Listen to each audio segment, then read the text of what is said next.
서울 지하철에서 있었던 일입니다. 한 무리의 경상도 학생들이 탔어요. 경상도 학생들이 타가지고는 경상도 사투리를 강하게 하면서 자기들끼리 뭐라고 시끌시끌하게 얘기를 하는 거예요. 경상도 사람들이 모여서 그 아이들이 자기 사투리로 막 얘기를 하니까 얼마나 시끄럽겠어요. 보다 못한 서울 학생 하나가, 고만한 또래 학생 하나가 가가지고 그것 좀 조용히 합시다 라고 소리를 쳤어요. 그랬더니 그 경상도 학생 하나가 뚫어져라 쳐다보면서 니끼가 라고 얘기를 했어요. 그러니까 이 서울 학생이 두말 안 하고 돌아가서는 자기 친구들한테 그러더랍니다. 겉봐 일본 사람들이잖아 라고 얘기를 하더랍니다. 이제 아마 니끼가 그러니까 무슨 말씀인지는 여러분들은 다 아시죠? 어른들은 대부분 알 거예요. 이 지하철이 네 거냐, 뭔 참견이냐, 그런 의미인데 고등학생 아이가 들을 때는 그 일본말처럼 아마 들렸던 모양입니다. 이렇게 모르면 자기 멋대로 해석을 하게 되어집니다. 사단이 특별히 예수 믿는 우리들에게 죄를 짓게 만들 때, 이 예수 믿는 사람들을 유혹할 때 쓰는 방법이 있어요. 그게 뭐냐면 바로 자기 마음대로, 자기 멋대로의 신앙을 유도하는 거예요. 특별히 성경 안에 나오는 아주 우리가 훌륭하게 생각하는 인물들을 빗대어서 우리를 우리 멋대로 신앙하도록 만든다는 거예요. 여기 오늘 12절에도 보면, 그 앞에 12절에 보면 너희는 삼가 혹 너희 중에 누가 믿지 아니하는 악한 마음을 품고 살아계신 하나님에게서 떨어질까 조심할 것이요. 믿는 사람 맞다는 거예요. 교회 함께 다니고 있다는 거예요. 근데 뭐라고 표현을 해요? 믿지 아니하는 악한 마음을 품고 하나님에게서 떨어질까 조심하라는 거예요.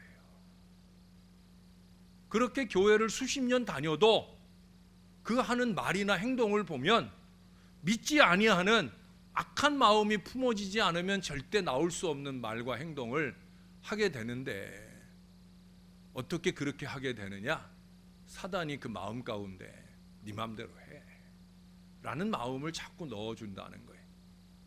성경에 네 가지 중요한 이미지를 가지고 우리들에게 그렇게 자극을 합니다. 첫째가 다윗 이미지예요. 다윗 이미지를 가지고 들이댑니다. 야, 다윗 왕 봐. 그렇게 범죄했지만 회개한 다음에 훌륭한 왕이 되잖아. 그저 죄만이 짓다가 어느 때 가서 회개만 하면 다 된다? 라고 그렇게 유혹을 한다는 겁니다. 회개하면 용서받는 건 맞습니다. 그러나 그것을 염두에 두고 우리가 마음대로 죄짓고 살아도 되는 건 절대 아니라는 거죠. 돌아오는 주일에 교회 가서 회개하면 되지 하고 한 주간 동안을 세상 사람들보다 똑같이, 아니 그보다들 더 못하게 하나님을 믿지 아니하는 것 같은 그런 태도로 말하고 행동하는, 돌아오는 주일날 가서 회개하면 되지, 그것도 우리 교회 예배처럼 곡적인 참회의 시간이 있지 아니하면 그조차의 회개도 하지 않은 채 예배 한 시간을 때우고 지나가게 될 수도 있는데, 우리에게 그런 어리석은 이미지를 들이댄다는 거예요. 두 번째는 모세 이미지입니다. 모세 이미지를 들이대요. 모세가 위대한 하나님의 사람 아니었습니까? 근데 모세에게 있어서 아주 유일한 한 가지 결점이 있어요. 그게 뭐냐면 바로 혈기예요. 혈기왕성한 모세를 보아라. 그는 사람을 쳐 죽이기도 했잖아. 하나님이 새겨주신 십계명 돌판을 깨트려 부수기도 했고 사람들 앞에서 반석을 감정적으로 땅땅 내리치기도 했던, 그래서 그로 인해서 가나안에 들어가지 못하게도 됐던 바로 그 모세를 보아라. 그처럼 혈기 많은 사람이 어디 있느냐? 그래도 그가 위대한 사람이었지 않느냐. 내가 혈기 좀 부렸거리서니 뭐 걱정할 거 있느냐. 괜찮아 라고 하면서 합리화하도록 유혹을 하고 있다는 거예요. 누가? 사탄이. 어쩌면 저 같은 사람에게 딱 알맞는 유혹일 듯 싶어요. 혈기를 합리화하게 만드는 아주 위험한 유혹입니다. 제가 이래봬도 한 성깔 하잖아요. 지금은 그래도 참 여러분들 보시기엔 어떤지 몰라도 옛날에 비하면 참 많이 죽었는데 그래도 여전히 저도 모르게 그 혈기가 나올 때가 있어요. 그러나 여러분, 이 혈기라고 하는 것이 남기는 건 뭐냐? 후회밖에 없어요. 그 순간에 쏟아놓을 땐 좋았는지 어땠는지 몰라도 그 혈기가 지나가고 난 자리에는 반드시 깊은 후회만 남는다라고 하는 거예요. 늦기 전에 우리가 우리의 마음을 따뜻하게 넓힐 수 있어야 됩니다. 그래야 이 모세 이미지를 들이대며 우리를 유혹하는 시험에서 이길 수 있다라고 하는 거예요. 세 번째는 신약으로 넘어와서 베드로 이미지를 가지고 유혹을 합니다.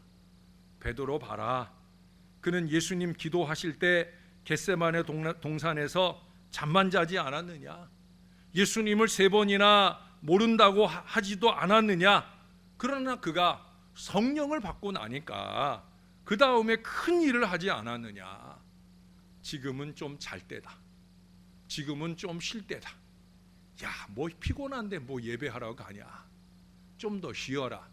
베드로도 쉬었는데 네가 쉰들 누가 뭐 관심이나 갖겠느냐? 라고 피곤해서 자는 것이 죄는 아니라고 푹 쉬라고 그렇게 우리를 말려가면서 유혹을 한다는 거예요. 다시 말해 나태와 게으름을 조장한다는 거죠. 네?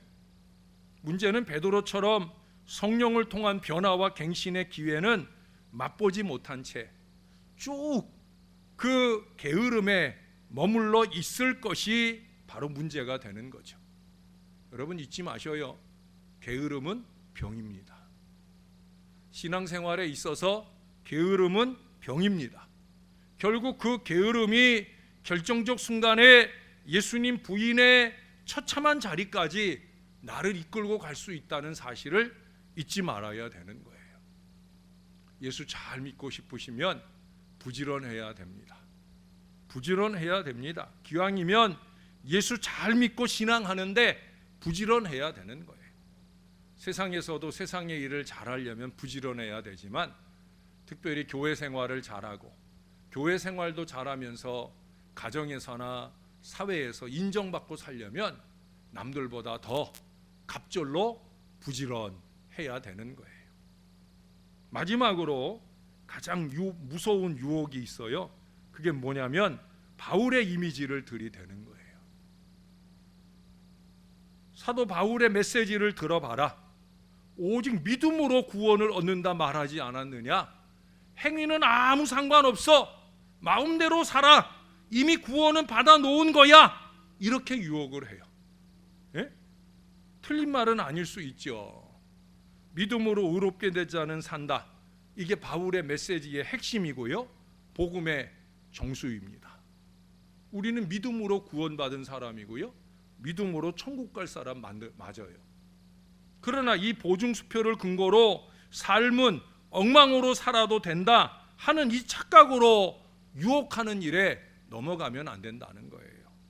구원파가 그런 이단적 교리를 강조하잖아요. 왜 사람들이 한때 구원파로 쏙 빠지고 많이 몰려듭니까? 구원파 신앙은 자유롭거든요. 한번 예수 믿고 구원받으면 죄를 얼마든지 지어도 괜찮다고. 심지어 구원파는 회개도 말하지 않아요. 예? 한번 죄 씻음 받으면 다시 회개하지 않아도 말하기까지 해요. 그러니 얼마나 편해요. 마음껏 죄 짓고 살아도 내가 예수 믿는다 하는 이 믿음 하나 때문에 난 천국 간다. 이 어리석은 교리 때문에 사람들이 편하게 잘 믿으려고 그 어리석은 교리를 따라간 때가 많이 있었어요. 잠실 종합체육관 이런 데서 집회하면 얼마나 많은 사람들이 모였는지 몰라요. 혹시 이 가운데도 은혜 받겠다고 거기 가서 앉아가지고 주여 하고 앉았던 분 계신나 몰라. 참 심각한 일이었던 때가 있습니다. 그래서 말씀을 무시하게 만들죠. 말씀대로 사는 것을 율법적이라고 정죄하기도 합니다. 또 어떤 사람들은 나는 구원받기로 예정된 사람이니까 거꾸로 가거든 바로 가건 천당 가기로 정해져 있다. 그러니 걱정 말아라. 이런 식이 되는 경우들을 많이 보게 됩니다. 저는 심지어 교회를 오래 다니고 교회의 중직자예요. 그런 분이 자기는 하나님 믿고 교회 오는 거지 목사 설교 들으러 교회 오는 거 아니라는 얘기예요. 목사 앞에서 해요. 거기까지는 목사한테 하는 얘기니까 목사가 견뎌낼 수 있는데 그 다음 얘기는 좀 처참하더라고요. 도대체 어떻게 수십 년 신앙을 이어온 건지 이건 한심한 차원이 아니에요. 그분이 그 다음에 하는 얘기는 뭐냐? 하나님 믿으면 됐지 성경이 뭐 필요 있냐고. 성경에 보면 맨 못 쓸 것만 쓰여 있다고. 다윗 왕도 보면은 남의 아내 취해가지고 간음하고 그 남편을 죽이고 그런 짓이나 하는 게 성경에 써 있다고. 내가 성경에 처음부터 그런 거 써 있는 줄 알았으면 나는 교회 안 다녔을 거라고. 그런 얘기까지 해요. 이건 정말 심각한 일이에요. 수십 년 교회 다니고 교회의 중직자이신 분이 그런 얘기가 서슴없어요. 하나님을 믿는데 성경은 안 믿어요. 그러니 이 성경대로 사는 건 관심이 있겠어요, 없겠어요? 관심 없지요. 네? 성경대로 사는 게 관심이 없어요. 우리가 왜 늘 예배하고 예배 속에서 우리가 제일 많은 시간을 할애하고 집중하는 시간이 어떤 시간이에요? 말씀 받는 시간이에요. 내일 새벽에도 그런 내용의 얘기들이 준비되어져 있지만 어떻든 말씀을 전할 수밖에 없는 게 목사의 사명이고 그 전하는 말씀을 받고 그 말씀대로 살아갈 사명이 또한 여러분들에게 있는 거예요. 근데 그 말씀 제쳐놓고 난 그저 하나님만 믿어. 이건 얼마나 신기루 신앙인지 몰라요. 네? 얼마나 위험하고 안타까운 신앙인지 몰라요. 여러분, 이러한 말들이 전부 우리 크리스찬들을 타락시킬 수 있는 말들입니다. 말은 그럴듯하고 쉬운 일이지만 그러나 사단이 끊임없이 유혹하는 이 유혹에 넘어가면 안 된다는 거예요. 그래서 오늘 성경 말씀은 귀한 교훈을 우리에게 줍니다. 거기 13절에 보면 오직 오늘이라 일컫는 동안에 어제 신앙 울고 먹고 살지 말라는 거예요. 작년에 소시적에 여러분 이런 얘기 하지 말라는 거예요. 네? 오늘 은혜 오늘 받자. 제가 여러분들에게 늘 얘기하잖아요. 오늘 은혜 오늘 받자. 오늘 말씀 오늘 받자. 오늘 말씀 오늘 살자. 왜 그러잖아요. 오직 오늘이라 일컫는 동안에 매일 피차 권면하여. 우리가 날마다 새벽 아침 권면을 두고 권면을 받는 이유가 어디 있어요? 죄의 유혹으로 완고하게 되지 않도록 하기 위한 거예요.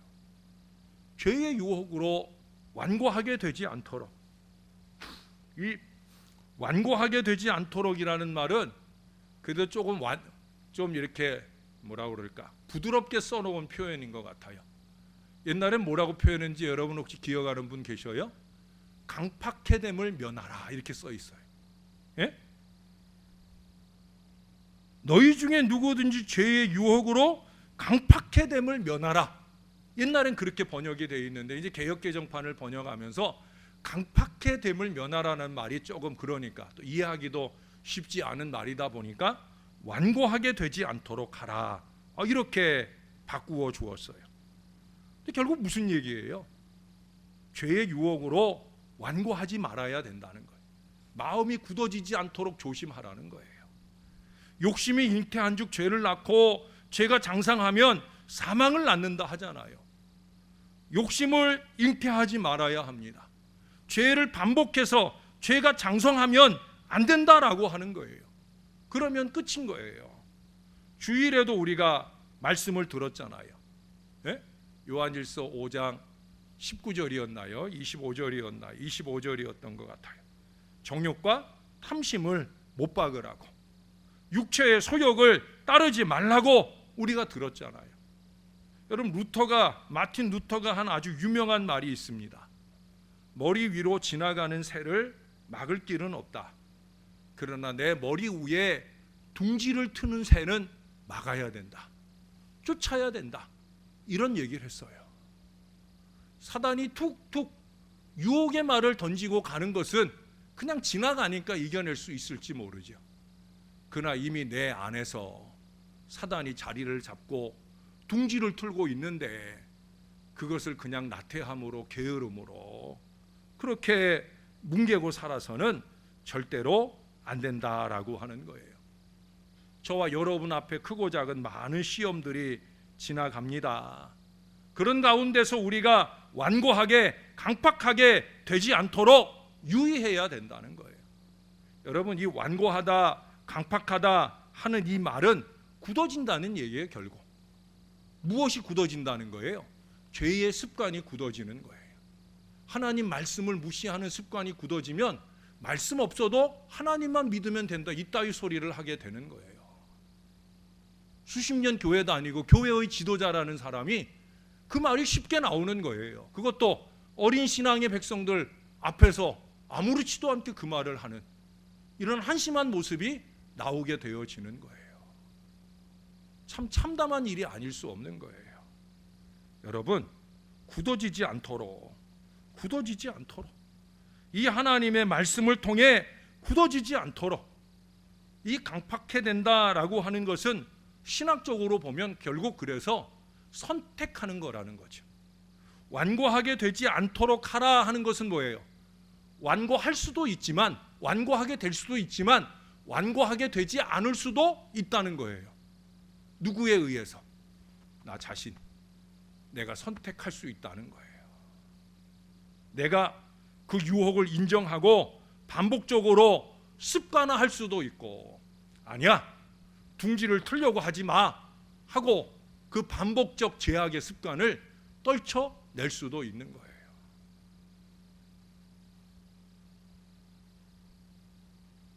의외로 많은 사람들이 습관화된 죄 속에 삽니다.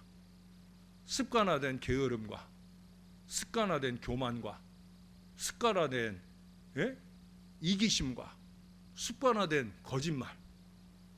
제가 자주 얘기하잖아요. 목사 앞에서도 거짓말이 서슴없어요. 제가 여러분 어리숙하게 사는 듯 보여지지만, 제가 제 별명이 곰이라고 해서 미련한 듯 보이시겠지만, 제가 이래봬도 눈치는 한 8, 9단 정도는 됩니다. 100단까지는 못 가도 내가 눈치는 빠른 사람이에요. 이 말이 거짓말인지 정말인지 그 정도는 구분하고 산다는 거지요. 더군다나 영적인지 육신적인지 그 정도는 구분하고 산다는 거예요. 여러분, 이 죄가 습관화되는 것이 심각한 건 뭐냐? 나중엔 그것을 죄로 생각지도 않는다는 거예요. 이게 심각한 거예요. 그렇게 자행되는 한심한 일들이 의외로 많아요. 문제는요, 자신의 선택이라는 사실입니다. 그렇기 때문에 회개도 안 해요. 왜? 이게 이제 죄의 습관이 되었고, 이게 죄라고 생각도 되지 않고, 이미 내가 선택하고 말하고 행동하는 일인데, 이걸 만약에 회개라고 하는 것을 하게 되면 뭐예요? 그러면 내가 잘못했다는 것에서 인정을 하게 되는 거잖아요. 그게 싫은 거예요. 그래서 그게 인정하기 싫으니까, 그러니까 회개도 하지 않는 거예요. 사랑하는 여러분, 시험은 나에게 신앙의 초창기에도 있을 수 있고요, 또 과도기에도 있을 수 있고요, 신앙이 한참 은혜를 받는 발전기의 시절에도 있을 수 있어요. 목사나도 제가 이제 목회를 30년 넘게 해오고 있지만은 저에게도 시험이 있어요. 시시로 때때로 시험이 찾아오고 그 시험을 이기기 어려워 몸부림치는 순간도 찾아올 수 있다는 거예요. 어느 한계를 넘어설 때는 내가 강팍해질 수도 있다 하는 사실을 여러분 꼭 잊지 마셔요. 구제불능의 상태로까지 갈 수 있다 하는 사실을 잊지 말아야 돼요. 목사가 아무리 큰 목소리로 권면을 하고 깨우쳐 주려고 해도 깨우치려 하질 않아요. 받아들이려 하질 않아요. 왜? 이미 완고해 버렸으니까. 이미 굳어져 버렸으니까. 그것을 녹여내기가 예수님도 어려운 일이 되는 거예요. 그게 예수님 당시에 바리새인들이고 사두개인들이잖아요. 그래서 예수님이 회칠한 무덤이라고 그랬잖아요. 회칠한 무덤이 뭐예요? 굳어졌다는 거예요. 딱딱하게 굳어졌다는 거예요. 그러니 예수님이 거기에 아무리 강하게 말하고 부드럽게 얘기해도 그것을 깨우치고 회개하고 돌이키는 역사가 일어나지 않는다라고 하는 거예요. 여기서 더 무서운 단계가 뭔지 아십니까? 내가 나를 완고하게 만드는 그 단계보다 더 무서운 단계가 있어요. 그게 뭐냐면 하나님께서 우리를 완고하게 하신다는 거예요. 출애굽기에 보면은 바로를 하나님이 그렇게 하셨잖아요. 네? 바로를 하나님이 강팍해 하셨다라고 그래요. 좀 전에 얘기했던 바리새인 사두개인들이 그런 사람들이었어요. 구약에 보면 거짓 선지자들이 그런 사람들이었어요. 거짓 선지자들의 입에서 하나님 말하지 않았겠어요? 왜 안 했겠어요? 그 사람들 다 말할 때 하나님이 말씀하시기를 이라고 말하면서 하나님 말씀을 전한다면서 전했던 사람들이에요. 하나님께서 강팍하게 만드시는 그 무서운 심판을 받게 되었다라는 사실이에요. 여러분, 신앙이 식어질 때 강팍해질 수 있습니다. 잊지 마셔요, 여러분. 신앙이 식어질 때 강팍하게 될 수 있어요. 성경은 강팍해 만드시는 그 무서운 심판을 받게 되었다 말씀을 하는데, 다시 말씀드리지만 그 순간은 언제 우리에게 찾아오느냐? 우리의 신앙이 식어질 때 강팍하게 되어진다는 거예요. 우리의 신앙이 새 은혜로 새롭게, 매일 피차 하늘의 은혜로 새롭게 되어지지 않은 채 어제 은혜로 울고 먹으려 하고, 작년 은혜로 울고 먹으려 하고, 재작년 은혜로 울고 먹으려 하고, 그것이 쭉 유지가 되어지면, 그러면 우리는 신앙이 식어지게 되고요, 식어진 가운데 이 어리석음을 범하게 되어지는 거예요. 그러므로 성경은 오늘 말씀하는 거예요. 강팍해됨을 면하라, 완고하게 되지 않도록 노력해라 라고 말씀하는 거예요. 내가 시작하고 그게 결국 심판까지 될 수 있다 하는 사실을 기억하고, 그러므로 정신 바짝 차려야 된다는 거예요. 우리는 그 원인을 외부적 요인에서 찾으려고 애씁니다. 오늘 새벽에도 우리가 그런 말씀 보았잖아요. 잘못하기는 자기가 하고, 미련한 사람이 그 미련으로 일은 다 망쳐놓고 원망은 누구한테 한다고요? 하나님께 한다고. 미련은 자기가 파놓고, 그 미련 때문에 모든 함정은 자기가 파놓고, 그리고 원망은 하나님께 원망의 대상을 찾는다는 거예요. 여러분, 그렇게 외부적인 요인으로 원인을 찾으려고 하는 것은 자기애적인 합리화에 불과합니다. 하나님 때문에, 아무개 때문에, 이것처럼 어리석은 게 없는 거죠. 내 신앙이 식어서이다 라는 사실을 잊지 말아야 돼. 내 안에 충만하셔야 될 성령이 고갈된 까닭이다 라는 사실을 잊지 말아야 되는 거예요. 성령이 고갈된 그 자리에 대신 내가 넘치고, 내가 넘치지 않는 조금 빈 자리에는 죄를 용인해가는 그 마음이 확장되고 굳어져 가는 거예요.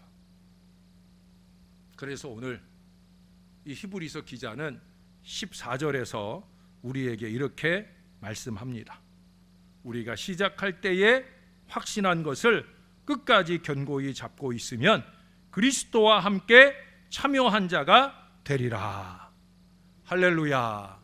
따라서 한번 해보십시다. 끝까지 견고히, 끝까지 견고히. 여기도 우리 피택 권사님들이 여러분 오시는데, 예? 교육받기 시작하면서 오기 시작한 걸음이 끝날 때까지 끝까지 견고히 잘 올 수 있도록 노력해야 돼. 또 피택받고 임직받고 할 때의 그 결심과 다짐들이 끝까지 견고히 가야 되는 거예요. 그게 안 되면 그리스도의 영광에 참여할 자가 될 수 없는 거예요. 여러분, 끝까지 견고히 그런 은혜의 자리로 내가 시작할 때 확신한 것, 그것을 오늘이라 일컫는 날 동안에 매일 피차 권면하면서 꼭 붙들고 갈 수 있는 비결이 뭐겠습니까? 그건 다름 아닌 바로 예배 자리를 찾아야 되는 거예요. 예배 자리가 회복 자리인 거예요. 예배 속 말씀과 기도가 윤활유요 세정제가 되는 거예요. 그래서 여기 말씀하는 것처럼 끝까지 견고히, 이것이 우리를 늘 기다리고 계시는 그리스도와 함께 빛나는 만남을 이룰 수 있는 비결이라는 거예요. 여러분들을 위한 이 부족한 종의 목회의 목적은 그것입니다.